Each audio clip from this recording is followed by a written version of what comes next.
धामी करेंगे हर घर तिरंगा अभियान की शुरुआत और कुछ ही देर में गांधी पार्क में आयोजित रैली में वो शामिल होने वाले हैं। प्रभात फेरी में शिरकत करेंगे सीएम धामी और सुबह 10:30 बजे एक शोभा यात्रा भी निकाली जाएगी जिसमें वो शिरकत करने वाले हैं। हर घर तिरंगा जन जागृति अभियान के कार्यक्रम में शामिल होने वाले हैं सीएम धामी। तो आज भाजपा का ये बड़ा अभियान अलग अलग राज्यों में शुरू होने जा रहा है। उत्तराखंड में भी सुबह 10:30 बजे हर घर तिरंगा जन जागृति अभियान के कार्यक्रम में सीएम धामी पहुंचेंगे। इसकी शुरुआत होगी, शोभा यात्रा में भी वे शिरकत करेंगे। देहरादून से बड़ी खबर, सीएम धामी आज हर घर तिरंगा अभियान की शुरुआत करने जा रहे हैं। कुछ ही देर में गांधी पार्क में आयोजित होगा कार्यक्रम। और विनोद कुमार हमारे संवाददाता जुड़े हैं। विनोद, किस तरह का ये कार्यक्रम आज रहने वाला है? सीएम धामी कब तक पहुंचेंगे यहाँ? बिल्कुल, देखिए थोड़ी देर में मुख्यमंत्री पुष्कर सिंह धामी देहरादून के गांधी पार्क पहुंचेंगे और जिस तरह से भारतीय जनता पार्टी का हर घर तिरंगा अभियान चल रहा है उसी क्रम में आज एक बड़ा कार्यक्रम मुख्यमंत्री का है। अलग अलग क्षेत्रों में जाकर हर घर तिरंगे अभियान को वो गति देंगे। उसी क्रम में थोड़ी देर बाद में मुख्यमंत्री पुष्कर सिंह धामी गांधी पार्क पहुंचेंगे और एक हर घर तिरंगे अभियान को लेकर एक प्रभात फेरी का आयोजन किया गया है। इसके अलावा हर साल की भांति तप्तेश्वर महादेव में सेवा दल के द्वारा एक शोभा यात्रा निकाली जाती है, उस कार्यक्रम में भी शिरकत मुख्यमंत्री करेंगे। इसके अलावा रायपुर विधानसभा क्षेत्र में हर घर तिरंगे अभियान को लेकर एक कार्यक्रम रखा गया है, उसमें भी शामिल होंगे। और जिस तरह से भारतीय जनता पार्टी का एक लक्ष्य है कि हर घर तिरंगे अभियान को पूरी तरह से पहुंचाया जाए, उसी क्रम में आज मुख्यमंत्री पुष्कर सिंह धामी के अलग अलग कार्यक्रम जुड़े हुए हैं। उसमें महत्वपूर्ण यही कि हर घर तिरंगा अभियान को और ज्यादा से ज्यादा गति दे पाए। थोड़ी देर बाद में मुख्यमंत्री पुष्कर सिंह धामी गांधी पार्क पहुंचकर प्रभात फेरी में शामिल होंगे और तमाम लोगों से यही आह्वान करेंगे हर घर तिरंगे अभियान को और ज्यादा गति दे। ठीक, विनोद आप हमारे साथ बने रहिएगा। और चलिए इस बीच देहरादून से आपको एक और बड़ी खबर दे। आज प्रदेश भर में कांग्रेस की तिरंगा यात्रा भी निकलने जा रही है और हर जिले में 75 किलोमीटर की पदयात्रा कांग्रेस निकालेगी। कांग्रेस के सभी नेताओं की हर जिले में ड्यूटी लगा दी गई है। 15 अगस्त को देहरादून में कांग्रेस का बड़ा कार्यक्रम होने जा रहा है। तो अलग अलग पार्टियां अपने तरीके से इस दिन को और इस बार के 15 अगस्त को स्वतंत्रता दिवस को खास बनाने के प्रयास में है। कांग्रेस भी अपना ये अभियान लॉन्च करेगी, जहां 15 अगस्त को देहरादून में कांग्रेस एक बड़ा कार्यक्रम करने जा रही है और आज कांग्रेस के नेता भी हर जिले में आज मौजूद रहेंगे इस कार्यक्रम के तहत। और विनोद हमारे संवाददाता बने हुए हैं। विनोद, कांग्रेस के क्या कुछ कार्यक्रम आज से रहने वाले हैं? देखिए, आज से प्रदेश भर में कांग्रेस की भी तिरंगा यात्रा शुरू होगी और प्रत्येक जिले में कांग्रेस 75 किलोमीटर की पदयात्रा निकालकर तिरंगा यात्रा की शुरुआत करेगी और हर जिले में कांग्रेस के सभी नेता की ड्यूटी लगाई गई है और आज से यह पदयात्रा पूरे प्रदेश भर में शुरू हो जाएगी और 15 अगस्त के दिन देहरादून में एक बड़ा कार्यक्रम स्वतंत्रता दिवस के उपलक्ष्य में कांग्रेस करने जा रही है। और ये भी माना जाए, चाहे राजनीतिक दल कांग्रेस हो या भाजपा हो, तिरंगे अभियान को लेकर लगे हुए हैं। भाजपा का कार्यक्रम हर घर तिरंगा है, तो उसी दौरान कांग्रेस का भी एक तिरंगा अभियान पूरे प्रदेश भर में जारी है। आज से ये 75 किलोमीटर की यात्रा पूरे प्रदेश भर में कांग्रेस निकालेगी और स्वतंत्रता दिवस यानी 15 अगस्त के दिन तक कांग्रेस भी एक बड़ा कार्यक्रम करेगी जिसमें पार्टी के तमाम दिग्गज नेता शामिल होंगे। तो ठीक है विनोद, बहुत शुक्रिया आपका तमाम जानकारी के लिए अपडेट। और चलिए अब बढ़ेंगे जया आगे खबरों में। कर्णप्रयाग से खबर मिल रही है, ग्वालदम हाईवे मलबा आने से बाधित हो गया है। जानकारी है कि नारायणबगड़ नलगांव के बीच सड़क पर ये मलबा आ गया। हाईवे के दोनों ओर अब गाड़ियों की लंबी कतार लग गई है। ग्वालदम हाईवे पर मलबा आया है जिससे ये हाईवे बंद हो गया है। नारायणबगड़ नलगांव के बीच सड़क पर ये मलबा गिरा है। और वहीं उत्तराखंड में लगातार हो रही बारिश से जनजीवन अस्त व्यस्त हो गया है। पहाड़ों पर हो रहे लगातार भूस्खलन से लोगों की जान आफत में आ गई है। रिपोर्ट देखिए। कब कहां मुसीबत का पहाड़ टूट जाए इसका अंदाजा आप इस तस्वीर से लगा लीजिए। तस्वीरें जोशीमठ की हैं, जहां बद्रीनाथ नेशनल हाईवे पर हेलंग के पास पहाड़ी टूटकर गिरी।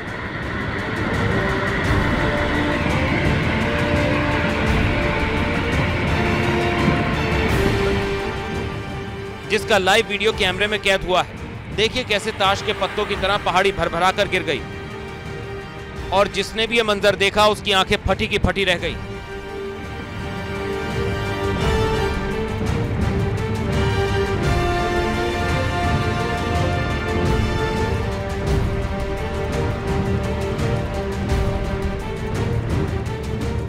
आ रहा है, धीरे धीरे नीचे आ रहे हैं। मुसीबत सिर्फ इतनी नहीं है, बिना बारिश के भी पहाड़ दरकने लगे, जिसकी तस्वीरें आप साफ देख सकते हैं। ये तस्वीरें रुद्रप्रयाग की हैं, जहां चोपता तड़ाक मोटर मार्ग पर भयावह भूस्खलन हुआ। ये पूरी मात्रा में पूरा नीचे आ चुका है, ये देखो सामने पे, जिससे मोटर मार्ग का करीब 30 मीटर का हिस्सा भूस्खलन की भेंट चढ़ गया। बहुत डर लग रहा है, भयानक दृश्य आप देख रहे हैं, आवाज इतनी तेज आ रही है कि बहुत डर लग रही है इसमें। अब पहाड़ दरकने का ये वीडियो देखिए। तस्वीरें चमोली के नंदानगर विकास खंड की हैं, जहां भारी भूस्खलन हुआ और मलबे के साथ एक पेड़ भी सड़क पर आ गिरा, जिससे रास्ते पर आवाजाही बंद हो गई। साथ ही खतरे की आशंका को देखते हुए घरों को खाली करवाया गया।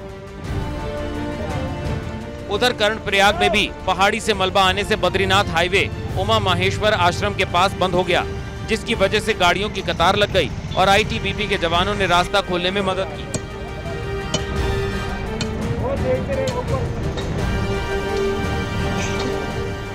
भूस्खलन की ऐसी तस्वीरें चंपावत से भी आई हैं, जहां टनकपुर चंपावत नेशनल हाईवे बंद हो गया, जिसके बाद जेसीबी के जरिए रास्ता खोला गया।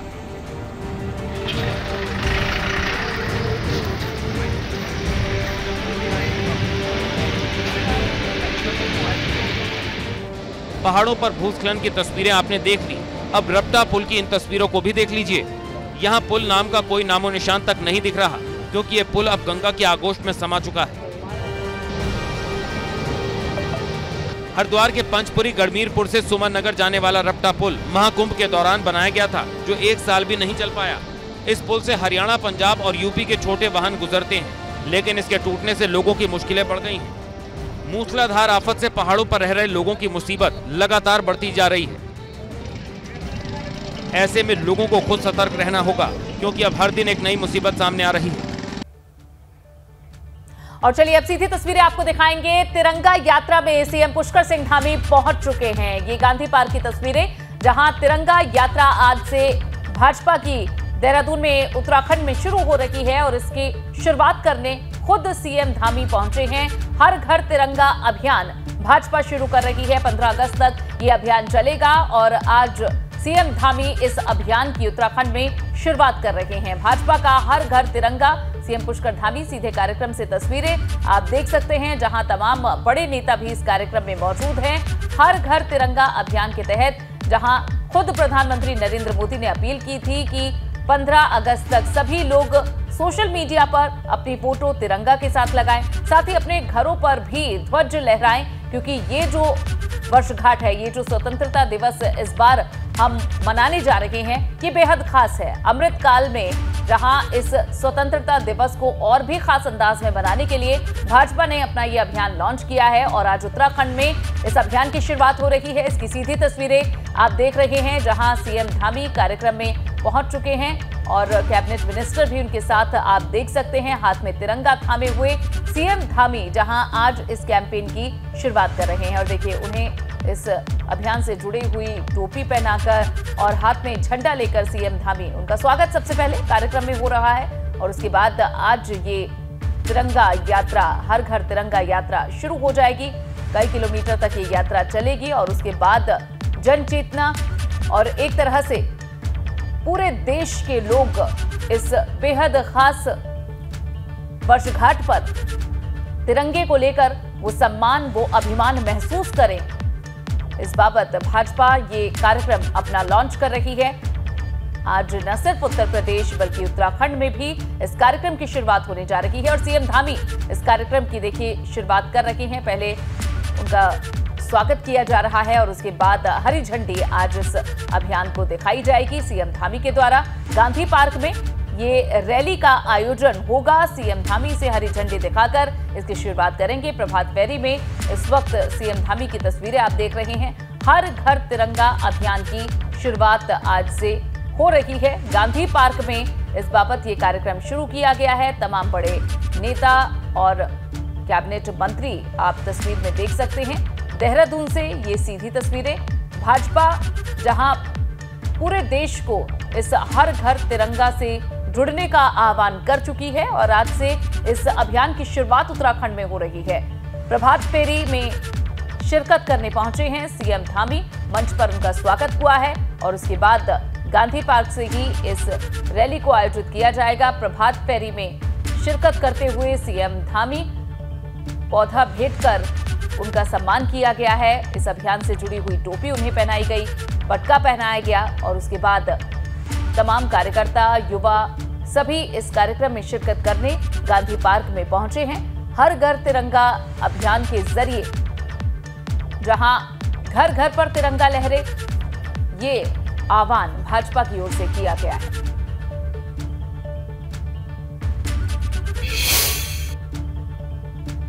और अब खबर हल्द्वानी से है, जहां हल्द्वानी में एबीपी गंगा की खबर का बड़ा असर हुआ। यहां वन विभाग के अधिकारियों की मुश्किल बढ़ गई है, जिसके बाद हल्द्वानी विजिलेंस ने मुकदमा दर्ज कर लिया है।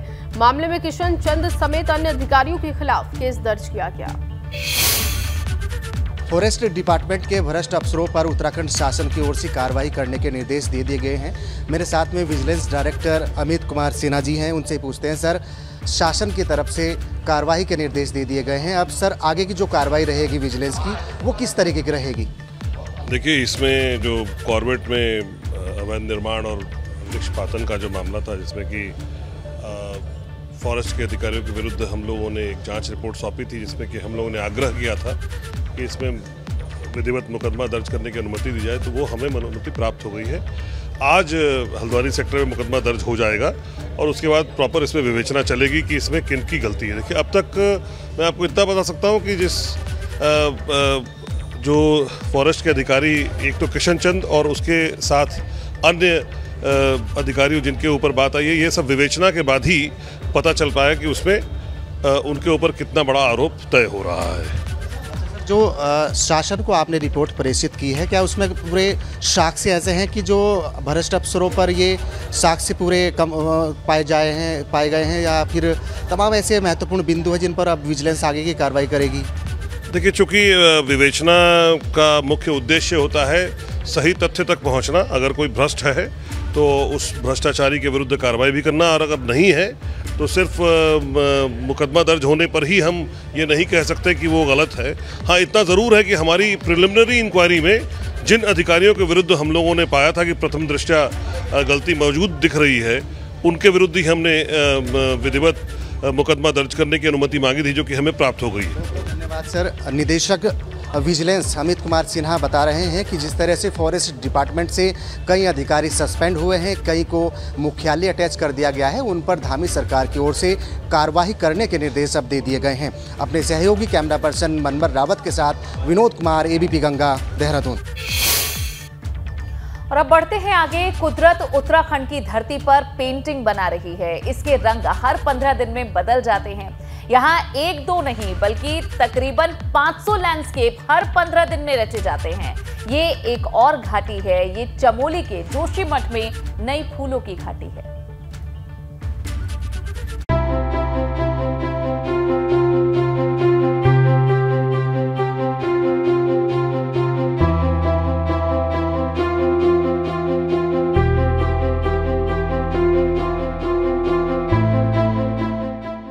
घाटियों के बीच खिले हुए फूल, फूलों से महकती घाटी, समंदर से 13,000 फीट की ऊंचाई, पहाड़ों के बीच से गिरता झरना, ये उत्तराखंड का एक लैंडस्केप है। धरती पर रची गई कुदरत की पेंटिंग है। विश्व धरोहर फूलों की घाटी के अलावा चमोली जिले के जोशीमठ में एक और फूलों की घाटी मौजूद है, मगर इसके बारे में बहुत कम लोग जानते हैं। यहां जैव विविधता का खजाना भरा हुआ है। यह घाटी हर 15 दिन में अपना रंग बदल लेती है।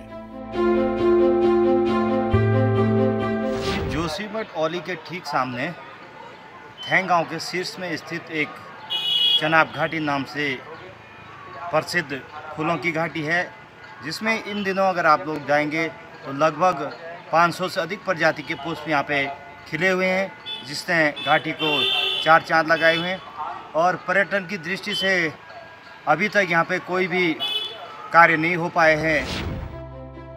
जोशीमठ की उर्गम थैंग और खीरों घाटी के बीच हिमालय की गगनचुंबी चोटियों की तलहटी में मौजूद चेनाब घाटी को इसके नैसर्गिक सुंदरता के लिए जाना जाता है। 2013 की आपदा में जब फूलों की घाटी जाने वाला रास्ता खत्म हो गया, तब इस घाटी के बारे में पता चला। चेनाब घाटी में मेलारी टॉप से हिमालय की दर्जनों गगनचुंबी चोटियों का भी दीदार होता है।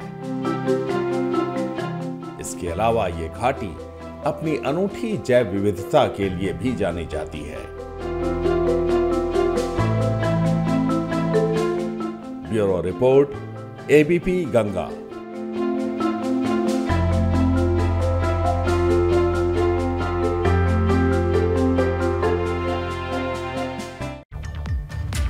और इधर बाबा केदार का प्रिय फूल ब्रह्म कमल एक बार फिर से ब्रह्म वाटिका में खिलने लगे हैं। अब श्रद्धालुओं को आसानी से इनके दर्शन हो सकेंगे। उत्तराखंड वन विभाग ने केदारनाथ में ब्रह्म वाटिका तैयार की, जहां करीब 2000 दुर्लभ पौधे लगाए गए हैं।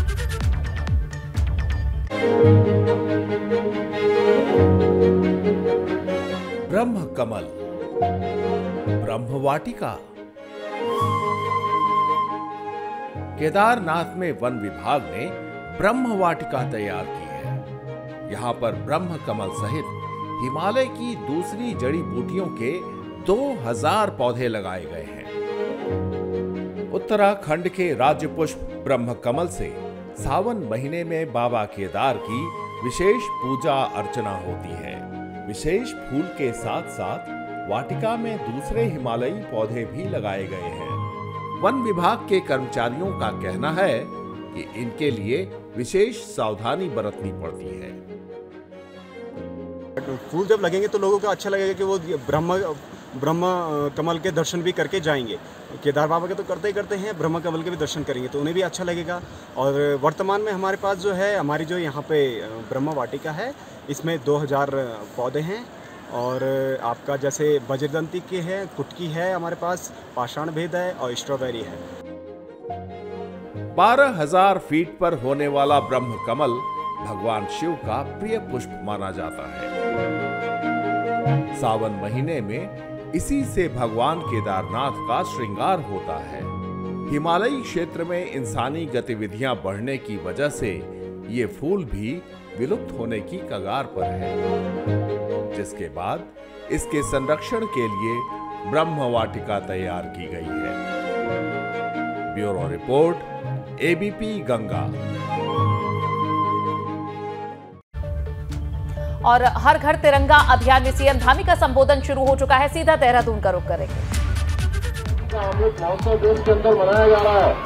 तो देश के अंदर एक आजादी के महोत्सव का अपना विशेष महत्व यह भी है कि आजादी के लिए कितना बड़ा संघर्ष देश के अंदर एक जन आंदोलन के रूप में हुआ था, घर घर से आंदोलन हुआ था, उसी को पुनः स्मरण में आए। और आने वाले जो हमारे अगले 25 साल हैं, उन 25 सालों को देश के अमृत काल के रूप में जो संज्ञा दी गई है कि आगे आने वाले जो 25 साल हैं वो भारत का एक नव निर्माण करेंगे। आज भारत जिस प्रकार से दुनिया के हर क्षेत्र में आज एक स्वाभिमानी भारत, एक सशक्त भारत, एक समर्थ भारत, एक स्वाभिमानी भारत बन रहा है, उस भारत को मजबूती देने का काम करेंगे। आज के अवसर पर जो हमारे शिक्षा विभाग के अधिकारियों के द्वारा, शिक्षा विभाग के द्वारा, हमारे शिक्षकों के द्वारा, हमारे सभी इन नौनिहालों को इस प्रभात फेरी के रूप में यहाँ पर एकत्र किया गया है। क्योंकि आने वाला जो भविष्य है, हमारा जो आने वाला भविष्य है, इन्हीं सब नौजवानों के हाथ में, इन्हीं सब नौनिहालों के हाथ में।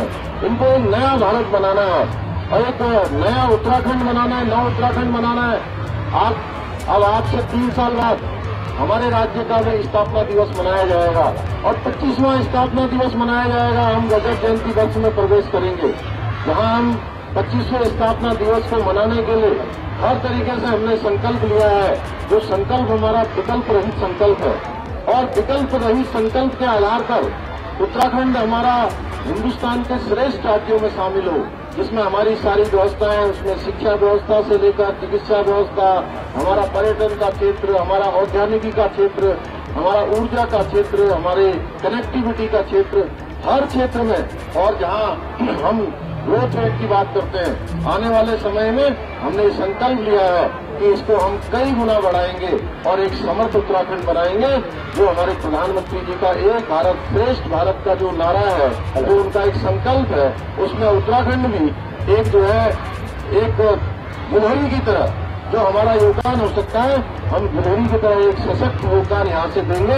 आज के अवसर पर मैं पुनः आप सभी को अपनी तरफ से बहुत बधाई देते हुए, बहुत शुभकामनाएं देते हुए कि आज से हम संकल्प लेंगे और आज 9 अगस्त हो गए, 9 अगस्त से लेकर 15 अगस्त तक। तो सीएम पुष्कर सिंह धामी को आप सुन रहे थे और हर घर तिरंगा फहराने को लेकर यहां पर अभियान का आगाज हो चुका है। लोगों को जागरूक भी कर रहे थे, लोगों से अपील भी कर रहे थे कि वो अपने घर पर तिरंगा जरूर फहराए। और चलिए अब खबरों में आगे बढ़ेंगे। यूपी के कौशाम्बी में मौजूदा जिला पंचायत अध्यक्ष की कुर्सी खतरे में दिखाई दे रही है। मौजूदा अध्यक्ष कल्पना सोनकर के खिलाफ अविश्वास प्रस्ताव लाने को लेकर कई जिला पंचायत सदस्यों ने डीएम से मुलाकात की और इस बात का प्रस्ताव के फॉर्मेट में गड़बड़ी भी पाई गई है, जहां अब डीएम से मुलाकात कर 16 अगस्त को अविश्वास प्रस्ताव का नोटिस देने की तैयारी है।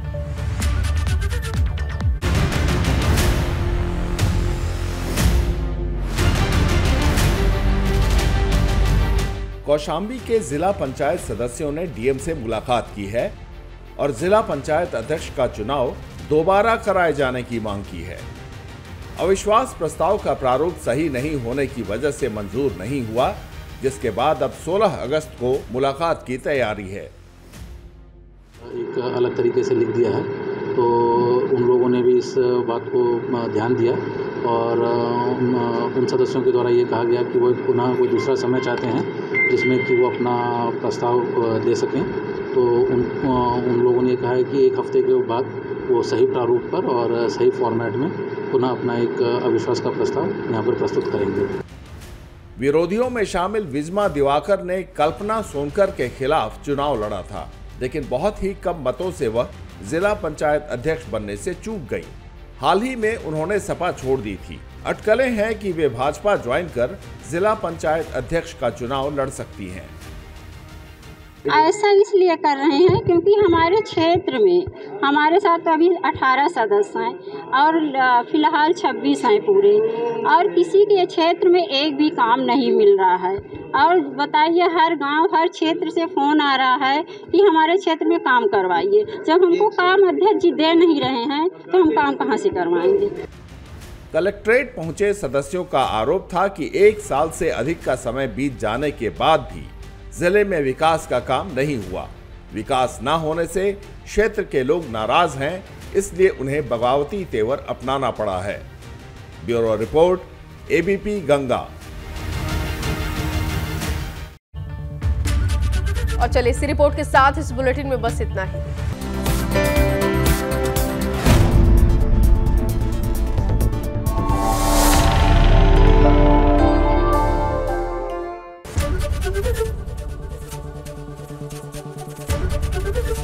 एबीपी गंगा, खबर आपकी, जुबान आपकी।